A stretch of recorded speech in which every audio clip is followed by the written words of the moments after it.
Hello viewers, एक बार फिर एक नए वीडियो के साथ नए टॉपिक के साथ मैं आपके सामने उपस्थित हूँ। आज का जो टॉपिक है वो है लैंग्वेज ट्रांसलेटर्स का, यानी कि लैंग्वेज ट्रांसलेटर क्या होते हैं और इन्हें क्या कहा जाता है। तो सबसे पहले लैंग्वेज ट्रांसलेटर को समझने के लिए आपको प्रोग्रामिंग लैंग्वेजेस थोड़ा सा रिवाइज करना होंगी। यदि आपने मेरा पिछला वीडियो नहीं देखा है तो आई बटन पे मैं आपको लिंक दे देता हूं, आप उसे देख लीजिए। एक क्विक रिवाइज में कि 4 तरह की प्रोग्रामिंग लैंग्वेजेस होती हैं: machine language, assembly language, high level language और 4th जनरेशन लैंग्वेज। आप जानते हैं कि कंप्यूटर जो केवल मशीन लैंग्वेज को समझता है, यानी कि अगर हम मशीन लैंग्वेज में प्रोग्राम लिखें जो कि 1 और 0 की स्ट्रिंग होती है, 1 और 0 से मिली हुई बनी होती है, तो यदि हम इस फॉर्मेट में प्रोग्राम को लिखते हैं, यदि मशीन लैंग्वेज में प्रोग्राम को लिखते हैं तो कंप्यूटर उसे आसानी से समझ लेता है। लेकिन असेंबली लैंग्वेज जो कि मशीन लैंग्वेज से अलग होती है, जिसमें न्यूमेरिक कोड का इस्तेमाल किया जाता है, यानी कि शॉर्ट फॉर्म्स काफ़ी शॉर्ट फॉर्म बना दिए जाते हैं हर एक इंस्ट्रक्शंस के, उनको अपन न्यूमेरिक कोड कहते हैं। ये पिछले वीडियो में आप थोड़ा सा देख लें तो आपको आइडिया हो जाएगा। तो असेंबली लैंग्वेज में चूँकि हम अल्फ़ाबेट्स का यूज़ करते हैं, इंग्लिश अल्फ़ाबेट्स का यूज़ करते हैं और कंप्यूटर उनको नहीं समझ पाता, तो इसमें लिखे गए प्रोग्राम को हमें मशीन लैंग्वेज में कन्वर्ट करना पड़ेगा, जिससे कि कंप्यूटर समझ पाए उसे, क्योंकि कंप्यूटर केवल मशीन लैंग्वेज को समझ पाता है। ठीक इसी तरीके से हाई लेवल लैंग्वेज भी हमारी इंग्लिश जैसे वर्ड्स और सेंटेंसेस का यूज़ करके लिखी जाती है। हालांकि इनकी अपनी एक ग्रामर होती है, उस ग्रामर के अकॉर्डिंग लिखी जाती है, लेकिन वो कंप्यूटर सीधे सीधे नहीं समझ पाता। इसलिए हाई लेवल लैंग्वेज के प्रोग्राम को भी हमें मशीन लैंग्वेज में कन्वर्ट करना पड़ेगा, जिससे कि कंप्यूटर उसे आसानी से समझ ले। ठीक इसी तरीके से 4th जनरेशन में लिखे गए प्रोग्राम को भी हमें मशीन लैंग्वेज में कन्वर्ट करना पड़ेगा। ठीक है, तो ये कन्वर्जन की जो प्रोसेस है, कुछ विशेष तरह के प्रोग्राम्स होते हैं। इन प्रोग्राम्स को हम बोलते हैं लैंग्वेज ट्रांसलेटर्स। लैंग्वेज ट्रांसलेटर्स का मतलब इन लैंग्वेजेस में हमने जो प्रोग्राम लिखा है उसकी लैंग्वेज को बदल करके वो मशीन लैंग्वेज में कन्वर्ट कर दे। ऐसे जो भी प्रोग्राम्स हैं इनको हम लैंग्वेज ट्रांसलेटर्स बोलते हैं। अब यहाँ पे 2-3 वर्ड आपको ध्यान रखने पड़ेंगे कि इनमें जो हम प्रोग्राम लिखते हैं, इनमें से किसी भी लैंग्वेज में हम जो प्रोग्राम लिखते हैं, यानी कि यूज़र जो प्रोग्राम टाइप करता है, आपने कंप्यूटर पे जो प्रोग्राम टाइप किया है इनमें से किसी भी लैंग्वेज का यूज़ करके किया है, तो जो टाइप किया हुआ प्रोग्राम है या सेट ऑफ इंस्ट्रक्शंस है उसे हम क्या बोलते हैं? Source code. सोर्स कोड, यानी कि आपसे अगर कोई कहता है सोर्स कोड क्या होता है, तो आप कह सकते हैं कि assembly language, high level language या 4th जनरेशन लैंग्वेज का उपयोग करके यूज़र के द्वारा जो भी प्रोग्राम तैयार किया जाता है वो सोर्स कोड कहलाता है। इस सोर्स कोड को कंप्यूटर नहीं समझ पाता, इसलिए इस सोर्स कोड को इस मशीन लैंग्वेज में बदलने की आवश्यकता होती है, और ये काम जिन भी प्रोग्राम्स के द्वारा किए जाते हैं वो कहलाते हैं आपके लैंग्वेज ट्रांसलेटर्स। यहाँ पे ध्यान देने वाली बात है, कभी कभी कुछ लोग मशीन लैंग्वेज के जो कोड को है ऑब्जेक्ट कोड कहते हैं। ऑब्जेक्ट कोड, यानी कि मशीन लैंग्वेज में जो प्रोग्राम होगा जिसे कंप्यूटर समझ पाता है वो कहलाता है ऑब्जेक्ट कोड। अब यहाँ पे लैंग्वेज ट्रांसलेटर क्या करेंगे? सोर्स कोड को ऑब्जेक्ट कोड में बदलने का काम करेंगे, क्योंकि ऑब्जेक्ट कोड, इसे ही अपन मशीन कोड भी बोलते हैं, या मशीन लैंग्वेज होती है जिसे कंप्यूटर आसानी से समझ लेता है। तो जितने भी प्रोग्राम्स हैं जो सोर्स कोड को ऑब्जेक्ट कोड में बदलने का काम करते हैं, वो सारे के सारे प्रोग्राम लैंग्वेज ट्रांसलेटर्स कहलाते हैं। और ऐसे ये जो लैंग्वेज ट्रांसलेटर हैं ये 3 तरह के होते हैं। पहला एक कहलाता है जिसको अपन बोलते हैं असेंबलर, दूसरा जिसे हम बोलते हैं कंपाइलर, और तीसरा एक जिसे हम बोलते हैं इंटरप्रेटर।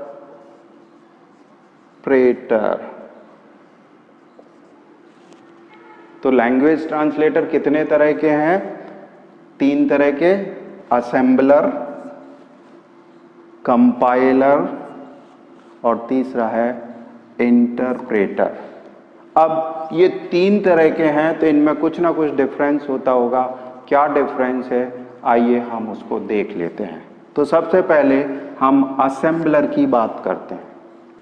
तो पहला जो आपका ट्रांसलेटिंग प्रोग्राम है या जिसको हम लैंग्वेज ट्रांसलेटर कहते हैं वो है असेंबलर। असेंबलर जैसा कि नाम ही उसका बता रहा है, असेंबली लैंग्वेज से कुछ इसका कुछ रिलेशन है, तो इसीलिए इसका नाम असेंबलर रखा गया है।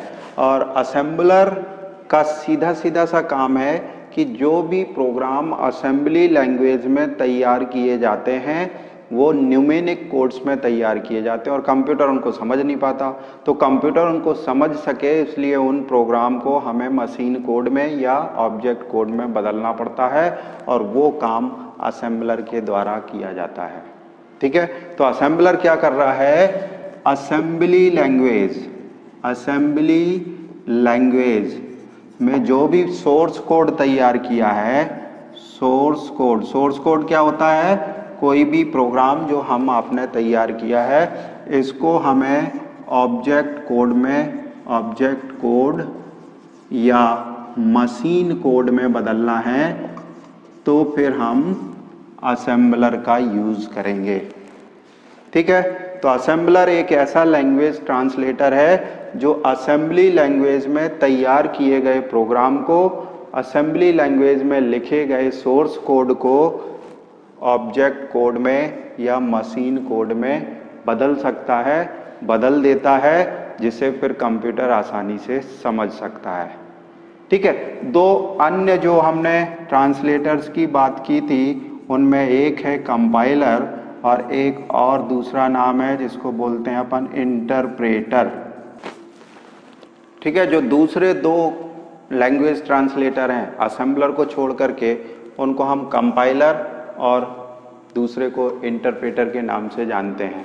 अब ये दोनों क्या करते हैं, ये दोनों हाई लेवल लैंग्वेज या फिर फोर्थ जनरेशन लैंग्वेज,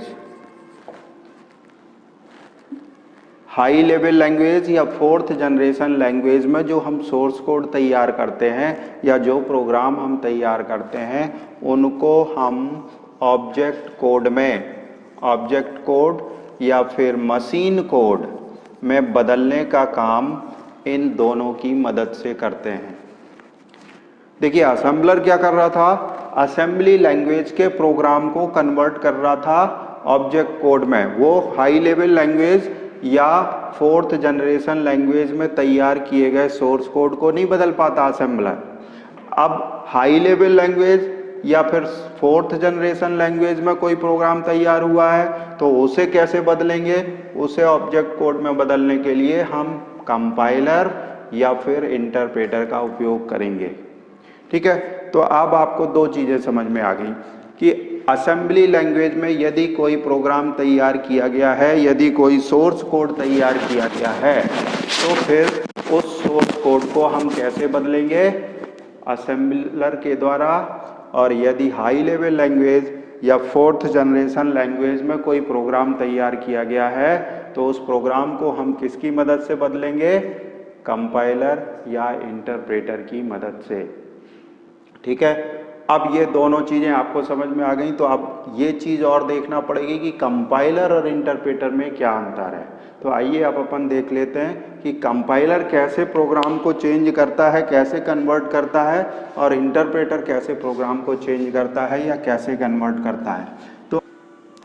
तो सबसे पहले हम कंपाइलर की बात करते हैं कि कंपाइलर हाई लेवल लैंग्वेज या फोर्थ जनरेशन लैंग्वेज के प्रोग्राम को किस तरीके से कन्वर्ट करता होगा, क्योंकि कंपाइलर और इंटरप्रेटर की कन्वर्जन की जो प्रोसेस है उनमें थोड़ा सा अंतर है, तो वो किस तरीके से काम करते हैं इसको समझना ज़रूरी है। तो अपन सबसे पहले कंपाइलर की बात करते हैं। कंपाइलर को समझने के लिए आप मान लेते हैं कि किसी प्रोग्रामिंग लैंग्वेज जो कि हाई लेवल लैंग्वेज है, जैसे मान लेते हैं एक कोई एग्जांपल ले लेते हैं, सी लैंग्वेज ले लेते हैं। तो सी लैंग्वेज कैसी लैंग्वेज है? हाई लेवल लैंग्वेज है। सी लैंग्वेज में आपने एक प्रोग्राम तैयार किया और उस प्रोग्राम को एक फाइल में सेव कर दिया xyz.c। ये आपकी सोर्स कोड हो गया इस फाइल के अंदर। और मान लेते हैं कि उस फाइल के अंदर हमने जो प्रोग्राम बनाया है उसमें 4 इंस्ट्रक्शंस लिखे गए हैं। ठीक है, हमने सी लैंग्वेज का उपयोग करके एक प्रोग्राम तैयार किया है। उस प्रोग्राम में 4 इंस्ट्रक्शंस लिखे गए हैं और उस प्रोग्राम को हमने एक फाइल नेम दे करके सेव कर दिया है, जिसे हम xyz.c नाम से रिप्रेजेंट कर रहे हैं।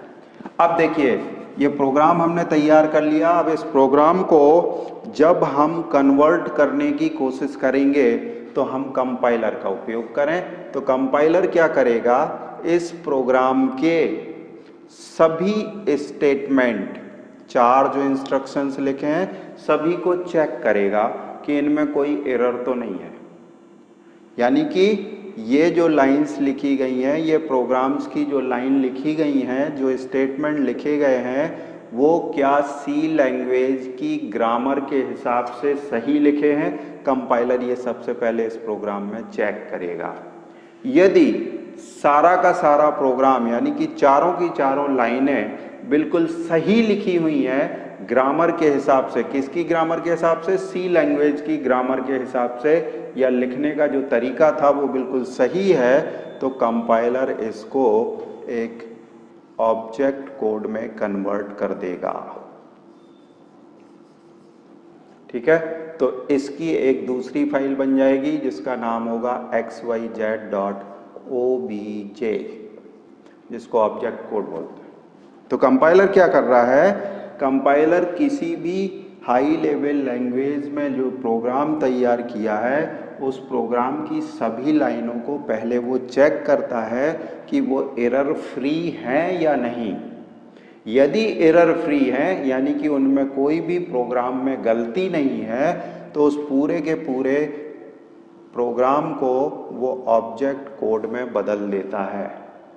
तो यदि हमारी प्रोग्राम की फाइल xyz.c थी, तो जब बदलेगा तो वो xyz.obj बन जाएगा और इस फाइल के अंदर हमारा ऑब्जेक्ट कोड होगा जिसे कंप्यूटर आसानी से समझ सकता है। ठीक है, लेकिन अभी इसको रन करके देखना है तो हमें एक दूसरा कोड तैयार करना पड़ेगा जिसको बोलते हैं अपन एग्जीक्यूटेबल कोड। ये एक ऐसा कोड होता है जिसको हम रन करके देख सकते हैं। ठीक है, तो वो बात की बात है, उसको बाद में अपन चर्चा करेंगे।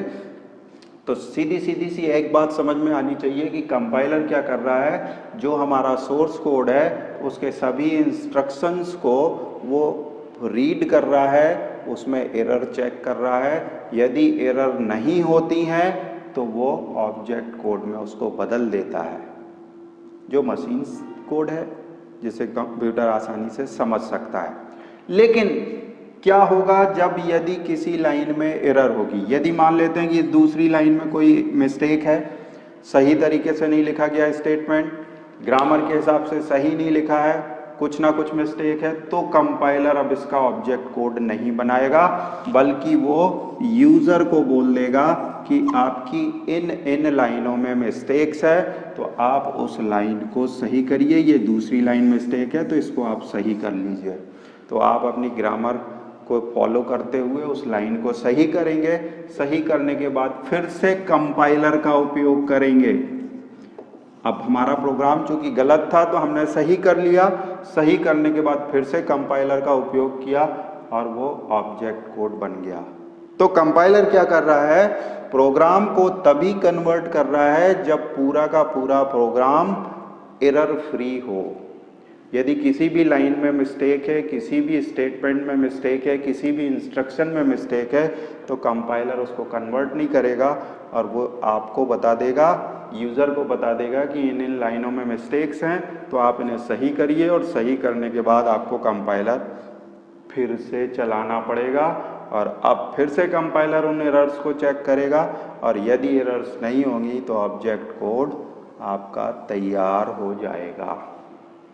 ठीक है, तो ये तो था कंपाइलर का। कंपाइलर का पूरा पूरा वर्किंग कैसी है कि वो पूरे के पूरे सोर्स कोड को एक ही बार में चेक करता है और यदि एरर फ्री है तो एक ही बार में ऑब्जेक्ट कोड में कन्वर्ट कर देता है।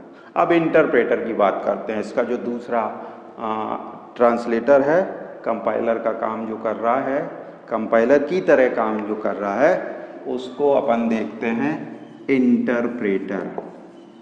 इंटरप्रेटर कैसे काम करता है, तो अब इंटरप्रेटर को देखते हैं। इंटरप्रेटर कैसे कन्वर्ट करेगा इस प्रोग्राम को। तो ये आपका प्रोग्राम है, ये आपका सोर्स कोड है जो कि हाई लेवल लैंग्वेज या 4th जनरेशन लैंग्वेज में तैयार किया गया है और इसमें ये 4 इंस्ट्रक्शंस लिखे हुए हैं।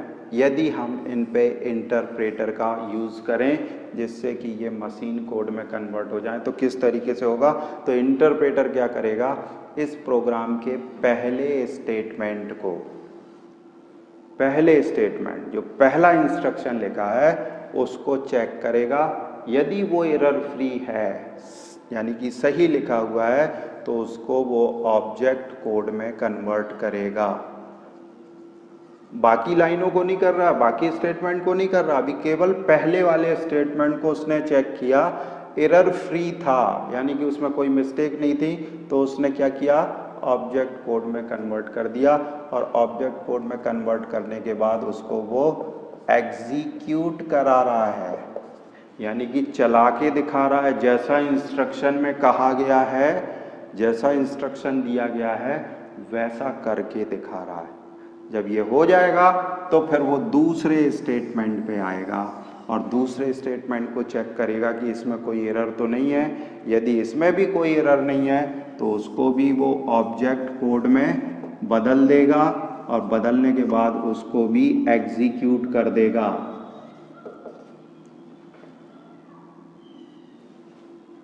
ठीक है, फिर जब दूसरा स्टेटमेंट भी एग्जीक्यूट हो गया तो फिर वो तीसरे स्टेटमेंट में आएगा, उसको भी इसी तरीके से ऑब्जेक्ट कोड में बदलेगा और उसको एग्जीक्यूट करेगा। फिर लास्ट स्टेटमेंट में आकर के उसे भी चेक करेगा, ऑब्जेक्ट कोड में कन्वर्ट करेगा और एग्जीक्यूट करेगा। लेकिन यदि कोई स्टेटमेंट गड़बड़ है तो फिर वो इंटरप्रेटर वहीं पे रुक जाता है, काम करना वहीं पे रोक देगा। ठीक है,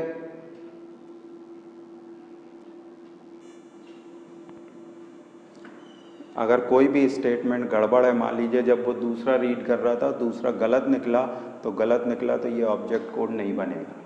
तो इस तरीके से इंटरप्रेटर क्या कर रहा है, प्रोग्राम के एक एक इंस्ट्रक्शन को कन्वर्ट करता है और कन्वर्ट करने के बाद एग्जीक्यूट करता है। फिर अगले इंस्ट्रक्शन पे जाके उसे कन्वर्ट करता है, उसे एग्जीक्यूट करता है, फिर और अगले को कन्वर्ट करेगा, उसे एग्जीक्यूट करेगा, फिर और अगले को कन्वर्ट करेगा, उसे एग्जीक्यूट करेगा। तो इंटरप्रेटर एक तरीके से एक एक स्टेप काम करता है, एक एक इंस्ट्रक्शन पे वर्क करता है, जबकि कंपाइलर पूरे के पूरे प्रोग्राम को ही ऑब्जेक्ट कोड में बदलता है एक ही बार में। अब यहाँ पे एक चीज़ और ध्यान देने वाली है कि कंपाइलर से जो ऑब्जेक्ट कोड बनता है, जो ऑब्जेक्ट कोड बनता है वो परमानेंट होता है, परमानेंट एक फाइल के रूप में बन जाता है। जबकि इंटरप्रेटर की मदद से जो ऑब्जेक्ट कोड बनता है ये टेम्परेरी कंप्यूटर की मेमोरी में कन्वर्ट होता है।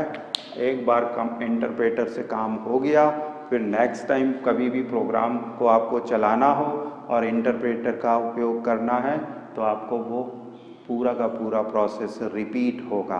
जबकि कंपाइलर क्या कर रहा है, सोर्स कोड को एक ही बार में चेक कर रहा है, एरर फ्री है तो उसका एक परमानेंट ऑब्जेक्ट कोड बना दे रहा है। ठीक है, ये जो ऑब्जेक्ट कोड बनेगा हम कंपाइलर की मदद से, ये परमानेंट बनेगा, तो हम इस ऑब्जेक्ट कोड की मदद से बार बार प्रोग्राम को चला के देख सकते हैं। हमें सोर्स कोड पे बार बार ज़रूरत नहीं होगी सोर्स कोड की, लेकिन इंटरप्रेटर जब भी यूज़ करेंगे हम, तो प्रत्येक समय जब भी आप प्रोग्राम को चलाएंगे आपको सोर्स कोड की आवश्यकता होगी, क्योंकि इंटरप्रेटर जो ऑब्जेक्ट कोड जनरेट करता है वो टेम्परेरी जनरेट करता है।